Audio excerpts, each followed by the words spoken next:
Hola, ¿qué tal amigos? Bienvenidos a nuestro podcast La Esquina. Hoy originamos directamente desde los estudios de la Facultad de Comunicación Social y Periodismo de la Universidad Externado de Colombia en Bogotá, que amablemente nos cede estos espacios para llevarles a ustedes lo que son los hechos, el análisis, las noticias, lo que está ocurriendo en Estados Unidos y en Latinoamérica.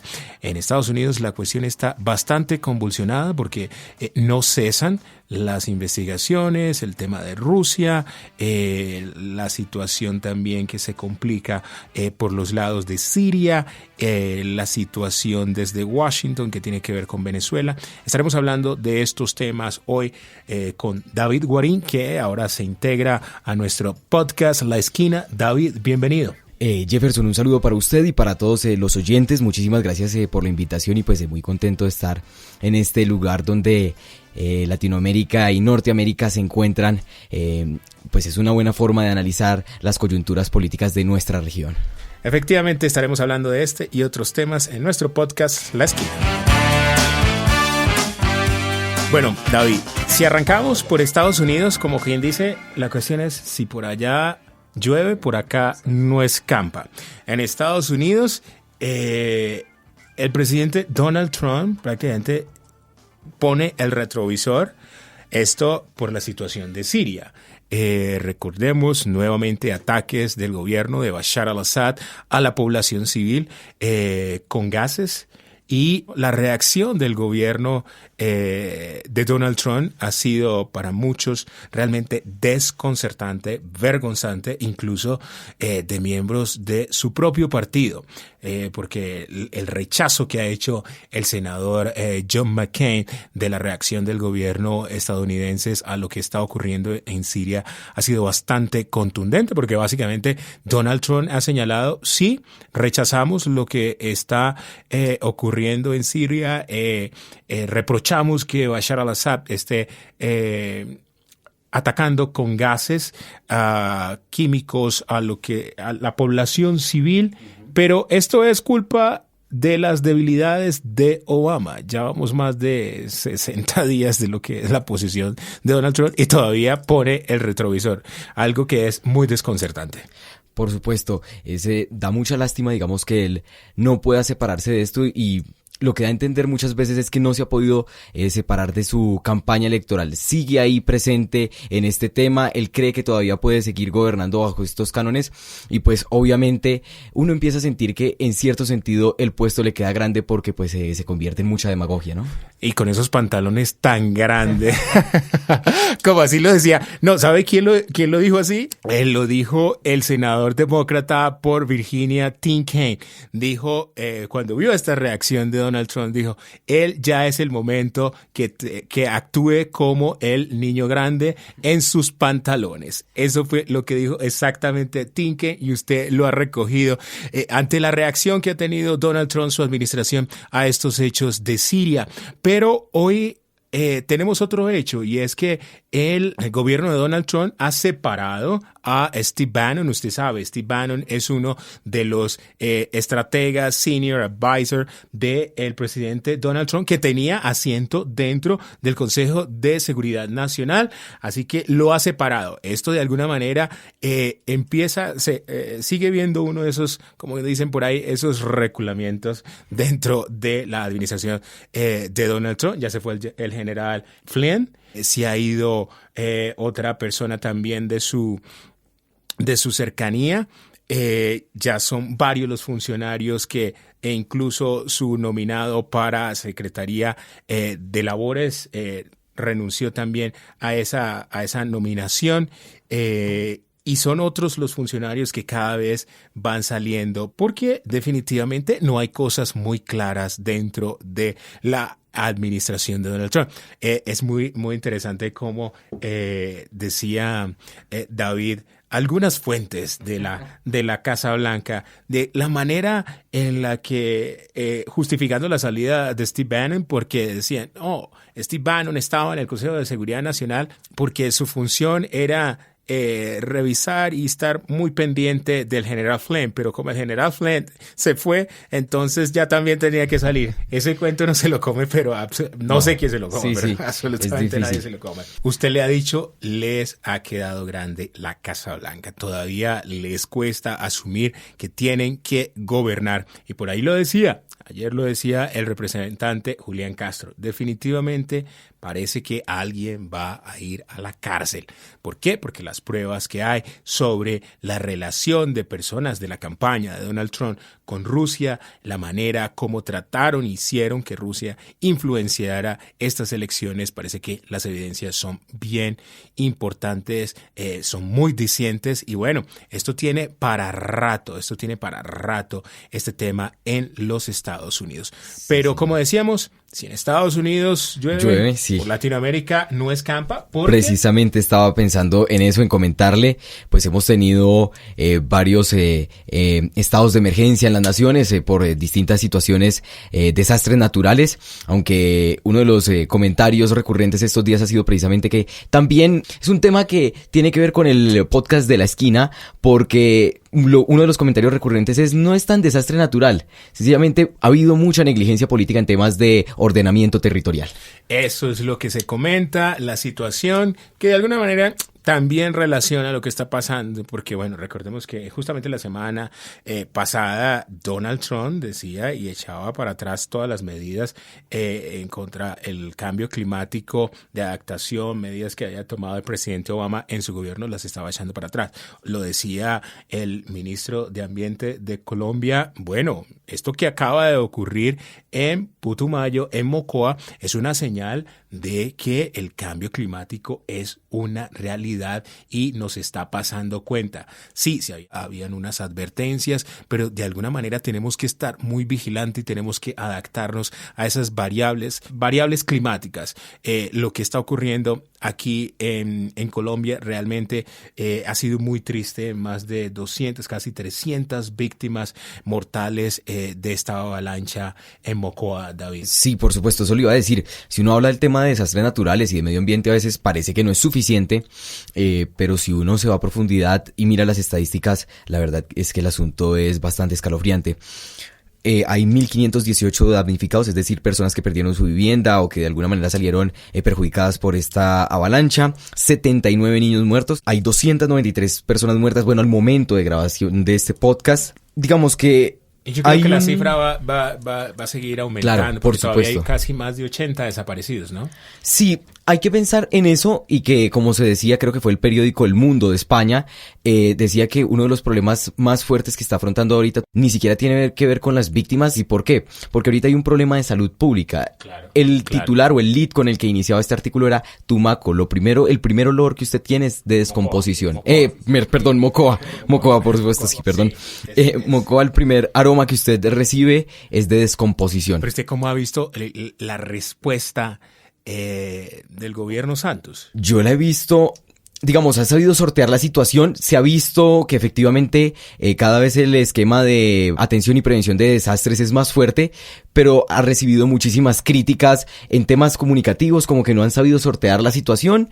Y bueno, obviamente nadie está preparado para una emergencia y pues eso hace que sea vulnerable el gobierno. Sí, yo creo que el presidente Santos ha entendido la emergencia, usted lo dice, sí hubo alertas, pero la magnitud de este desastre, yo creo que ninguna circular, ningún llamado de alerta, prevención, lo había podido predecir realmente o estar preparado para esto. Es que estamos hablando de 3 cauces que prácticamente son los que acaban con esta población. Entonces, la respuesta del gobierno Santos me ha parecido una respuesta adecuada, certera. Sí, usted apunta un elemento interesante y es en el tema de la comunicación, sobre todo en las ayudas. ¿Por qué? Porque por un lado unos dicen necesitamos agua, otros dicen no necesitamos agua, lo que necesitamos es plata para comprar el agua y las frazadas. Pero claro que sí se salió de la ropa, ¿sabe? Totalmente descabellado el senador que dijo que esto era que era un atentado de las FARC y que era un asunto para distraer la agenda pública y demás. Pero, ¿sabe? Hablando de eso, o sea, obviamente que ese senador está muy desubicado. suele ir de acuerdo con la línea comunicacional del Centro Democrático, Claro. Eso es clarísimo, pero hay que tener en cuenta algo y es algo que me gusta y que dentro de la gestión gubernamental está siendo muy bueno, y es que si usted se da cuenta, los militares o el Ministerio de Defensa ahorita está centralizando muchos temas de construcción. No sé qué tan bueno, qué tan malo sea, pero he visto que por el momento donde está ocurriendo ha dado respuestas muy positivas, y eso me parece que también es otro acierto del gobierno Santos. Sí, yo creo que el presidente, el hecho de haber ido inmediatamente a la zona, estar ahí, haberse quedado a dormir, lo ha hecho muy bien porque ha logrado revertir un poco la narrativa en la que iba el que no, es que este gobierno se le había dicho, no estaba preparado, no habían puesto en marcha. Su presencia allí ha ayudado muchísimo, le ha dado haberse puesto literalmente las botas, y eso es importante ante este tipo de emergencias, porque recuerde lo que le pasaba en su momento a el expresidente Bush por lo que ocurrió con Katrina, que yo creo que es un ejemplo y es un caso siempre de cómo la respuesta no puede ser tardía de parte de los gobiernos. Pero sí, yo creo que el gobierno del presidente Santos, también coincido con usted en que la respuesta ha sido la más adecuada, y definitivamente lo que sí ocurrió, a mi modo de ver, no sé usted, David, y es que esta avalancha realmente sepultó la marcha del uribismo. Yo estoy de acuerdo con usted, pero digamos que este fenómeno de las redes sociales también se presta para que entonces digan cómo Caracol sí estaba cubriendo el tema de Mocoa mientras RCN estaba, digamos, se presta para que las personas no dejen por debajear la marcha y para que haya cierta actividad. Digamos que yo en ese sentido no lo siento como tan rígido, como que realmente hubiera alcanzado a sepultar. De hecho, se han hecho muchos análisis. Lo que sí siente uno es que de alguna manera impacta más fuerte la opinión pública, definitivamente. Pero ¿sabe qué? ¿Sabe cómo habría salido en hombros el uribismo? ¿Cómo? Si ellos hubiesen dicho, nos enteramos de esta terrible marcha, son las 6, 7 de la mañana, de esta terrible desastre, son las 7 de la mañana, nosotros habíamos convocado a los colombianos, pero realmente el país está en dolor, suspendamos la marcha, hagámosla en otra oportunidad. Yo creo que eso habría tenido un acto de grandeza, de solidaridad, porque es que escucharse el discurso de Uribe, o sea, el presidente Santos y todo el país está viendo la muerte de más de 200 personas y tú estás hablando en contra del gobierno, eso como que ahí era un mensaje bastante contradictorio, y yo creo que habría sido más inteligente de parte del Centro Democrático haber convocado, haber dicho, ¿sabe qué? Suspendamos, hacemos la marcha en 8 días, en 15 días, cuando el país se haya repuesto de esta crisis. Cuando esté más liviano, digamos, para soportar este tema. Más liviano. Pero bueno, mientras en Colombia teníamos avalancha, en Ecuador había otra avalancha cantando. Política. ¿Y estábamos cantando? Sí, estábamos cantando. Bueno, realmente es después de la avalancha, pero igual en medio de esta avalancha política tenemos a alguien que fue vicepresidente y que se ha dedicado al canto. De hecho, me gustaría que escucháramos algo. Alguien estaba cumpliendo años. Usted sabe que Lenín Moreno. Lenín Moreno, por supuesto. Pero usted sabe que el presidente Correa, bueno, aún es presidente, ¿está de cumpleaños? El día domingo. No estará. Es el 6 de abril que cumple él. Entonces tiene serenata del presidente electo. Por supuesto. Ellos dicen que no son de la misma cuerda política. No son de la misma cuerda política. Ellos dicen, de hecho escuché recientemente que Lenín Moreno dijo, yo no voy a gobernar de la mano de Correa. Yo soy una persona la nariz. Independiente. Sí, es como escuchar a Zuluaga decir, yo no voy a gobernar de la mano del expresidente Uribe. Exactamente, o como que Iván Duque diga, yo quiero ser candidato, pero no dentro del uribismo. Es y si algo Uribe así. me apoya, él no me va a dominar. Mire, en mi mandato. Si algo decía Uribe dentro de su discurso el día de la marcha era que Santos lo había engañado y había engañado a la gente de su partido, lo habían llevado a la presidencia. Creo que una de las cosas que estamos viendo es que, mire, mentirse uno mismo no es malo porque resulta mintiéndole a los demás. Entonces, cuando uno se cree sus propias mentiras, pues ahí está el problema. Entonces, uno dice, no voy a gobernar de la mano de Uribe, se está mintiendo usted mismo, le está mintiendo la opinión y pasa que después lo engañan. Eso fue lo que le pasó a Uribe y a Santos, ¿ve? Es lo destructivo. Sí, es lo que pasa. Entonces, claro, el expresidente se estaba confiando de Santos, ahorita seguramente se está confiando de Carlos Iván, o es lo que dicen por allí. Y pues mire lo que pasa. Mire lo que pasa. Entonces, Lenín Moreno, el señor que resultaba elegido presidente de Ecuador, no tendrá influencia de quien un día fue su aliado político. Bueno, y su jefe, sí. Su jefe porque era el vicepresidente, ¿no? Sí, claro. Si quiere escuchemos Mentiras la voz de la política. Encontré este audio cuando era vicepresidente, ¿no? Soy yo la voz de un poeta, caminante no hay camino. Pero esta es la misma canción que estuvo cantando el día de cuando recibió los resultados, sí. Hizo su discurso de victoria. Parece que es la canción del señor Lenín Moreno. Pues no se le escucha mal, pero nosotros estuvimos haciendo un análisis no a fondo, la verdad es que no fue a fondo, simplemente nos pusimos a ver el video con los compañeros de aquí del área audiovisual de la universidad y nos dimos cuenta que también parece playback, o sea, también está mintiéndole a sus electores, o sea, tampoco canta. Es un problema que le hemos encontrado, yo no sé, ojalá que fuera su voz, porque si es su voz, tiene una bonita voz, pero el sí, pero él estuvo cantando, hay de todo.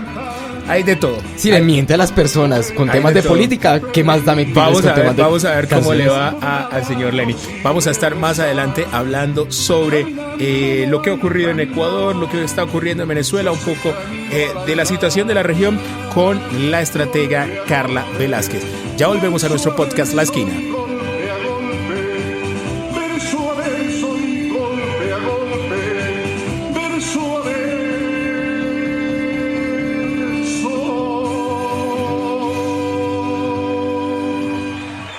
Muchísimas gracias. Muchas gracias.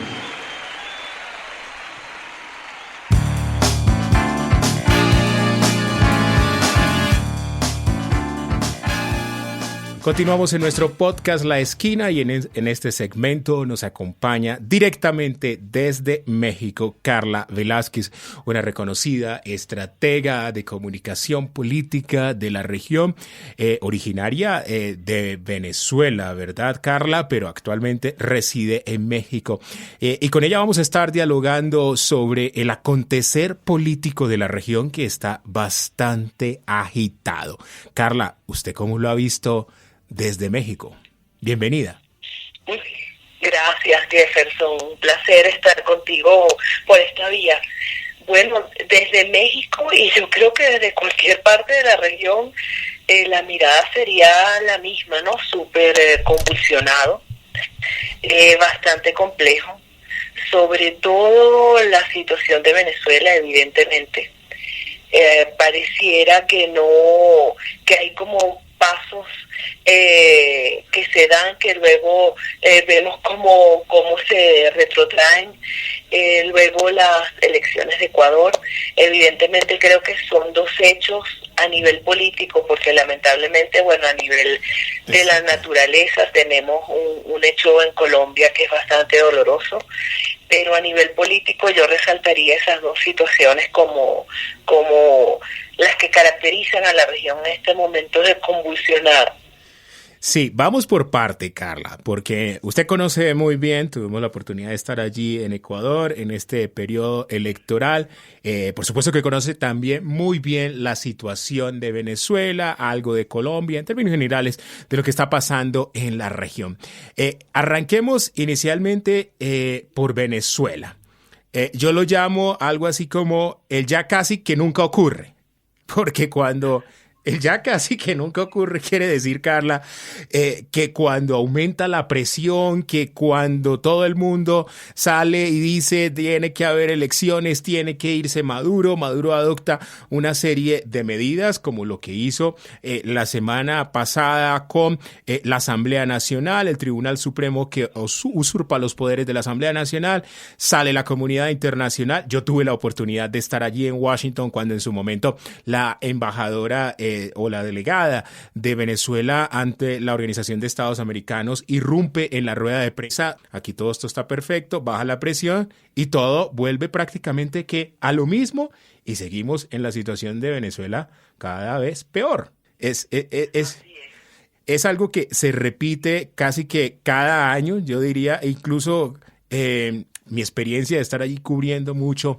en la OEA también me ha enseñado y prácticamente que al año hay como 2 crisis fuertes o 2 periodos fuertes frente al tema de Venezuela. Siempre hay una declaración bastante tímida como la que ocurrió esta semana también en la OEA, donde sí hay una declaración de los países. En Venezuela hay una grave alteración del orden democrático y hasta ahí pare de contar, como que el playbook ya está prácticamente repasado, Carla. Sí, coincido contigo. El elemento diferenciador que yo incluiría en este momento es que pareciera que la oposición, el liderazgo opositor, está más cohesionado que en el pasado. Y cuando digo esto es porque, bueno, evidentemente cuando tú tratas de hacer una alianza, que creo que mal llamada unidad, porque creo que el nombre correcto es alianza, porque una unidad perfecta entre partidos que tienen ideológicamente una creación o una génesis distinta es súper complejo y lo hemos visto. Pero lo que sí se ve en este momento es que hay una identificación en que la situación no da para más. Hay una presión de calle importante que me parece afortunado ver que pareciera que el liderazgo político está leyendo mejor que en el pasado. Carla. Cuando...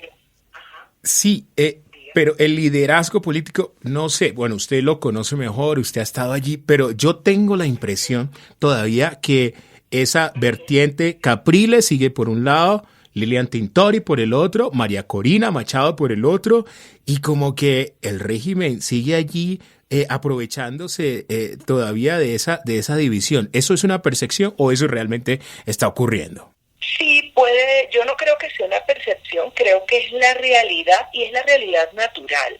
Lo que sí los ves, porque haciendo análisis de todas las imágenes que llegan y además del discurso de cada uno, ves que están en la corriente de entender a la calle. Y allí yo sumaría en este momento que Capriles y su partido, Primero Justicia, quienes en otras oportunidades han sido más cuidadosos en cuanto al llamado a acciones de calles, creo que han tomado no la delantera, pero sí se han incorporado al llamado que en el pasado desde otros partidos o desde otros movimientos políticos se han hecho.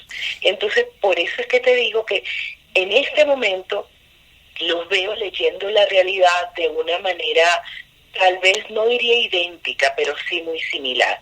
Entonces sí, evidentemente están separados, yo creo que por la propia naturaleza, como te decía, de su génesis partidaria. ¿Y por qué? Porque la situación de calle es muy dura. Allá en la concentración o en la marcha de ayer vimos cómo parte de los sectores más populares, que en Venezuela se le denominan barrios, ya salieron y se enfrentan con las autoridades, porque Jefferson, no olvidemos que esta gente es la que sufre más duro las consecuencias de la crisis. Claro, si alguien, ciudadano del común, los ciudadano a pie.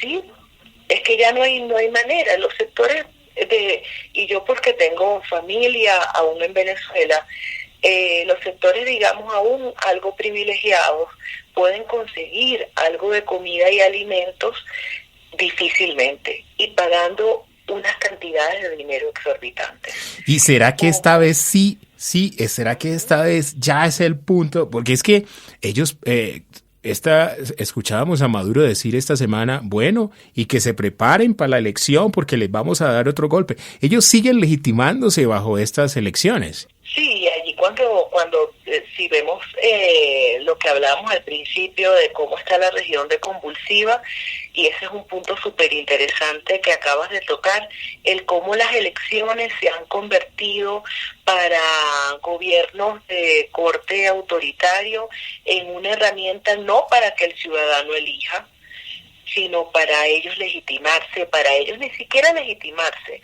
Creo que vamos más allá, enquistarse en el poder, porque cuando hacen uso abusivo del poder, pues las elecciones te sirven o son una vía para tú mantener el poder.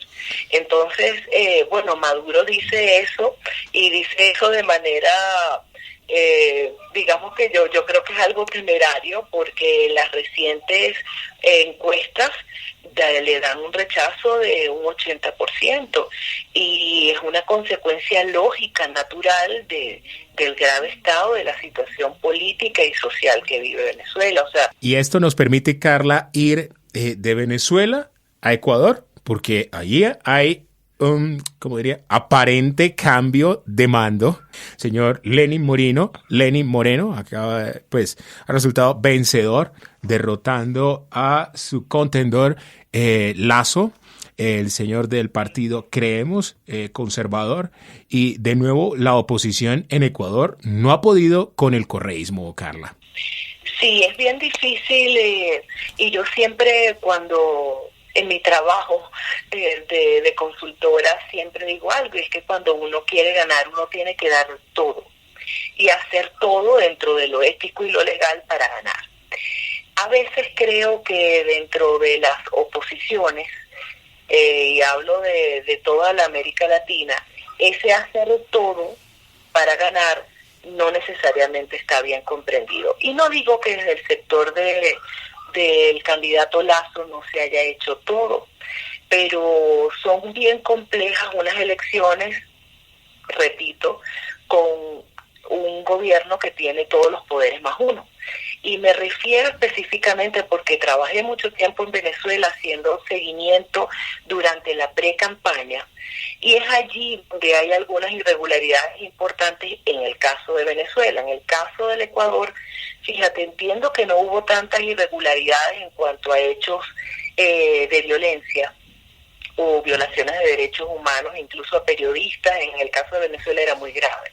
En el caso del Ecuador entiendo que no, pero sí, cuando me refiero nuevamente al dar el todo, es que si te estás enfrentando a un gobierno que tiene todos los poderes más uno, que la diferencia sea tan pequeña y que haya siempre lugar a dudas, creo que es lo que de algún modo nubla los resultados electorales. Recientemente, esta mañana, daba una rueda de prensa el presidente de Creo, y él decía que tienen 1.700 actas con irregularidades, que están esperando la notificación del Consejo Nacional Electoral para entonces ellos tener la oportunidad de presentarlas. Esperemos que esto sea así, Jefferson, porque esto me lleva a capítulos muy tristes en términos de la participación ciudadana en Venezuela. Cuando se decía que había irregularidades en las actas, el CNE, de alguna manera... El cuadernillo sigue siendo el mismo, Carla. La cartilla sigue siendo la misma y se sigue al pie de la letra en Venezuela y se sigue al pie de la letra en Ecuador, lo cual haría pensar que pues no va a pasar nada con lo que diga Guillermo Lasso y su impugnación y todo esto, cuando pues está diciendo incluso líderes del mundo, no, eso fue una elección realmente legal, sin irregularidades, se cometió, fue una elección democrática y en consecuencia hay que respetar. Yo veo todavía complicado poder deslegitimar al gobierno de Lenín Moreno en Ecuador, la verdad. Muy bueno, como siempre, conversar con Carla Velázquez sobre todos estos temas de política, de estrategia, porque como vemos es alguien que conoce muy bien lo que está pasando en la región, una estratega, analista político que nos puede siempre dar muy buenas luces. Carla, ha sido un placer y bueno, la volveremos, esperamos volverla a tener por aquí en nuestro pub de la esquina. Éxitos, un abrazo, Carla. Era Carla Velázquez, estratega política, con quien dialogábamos sobre lo que ha ocurrido en Venezuela, lo que ha ocurrido y está ocurriendo en Ecuador y, por supuesto, la actividad política que no para en la región. Seguiremos aquí en nuestro podcast La Esquina. Hasta aquí llegamos a nuestro podcast La Esquina en esta edición, originando directamente desde los estudios de la Facultad de Comunicación Social y Periodismo de la Universidad Externado de Bogotá. Nos volveremos a encontrar la otra semana con más de La Esquina.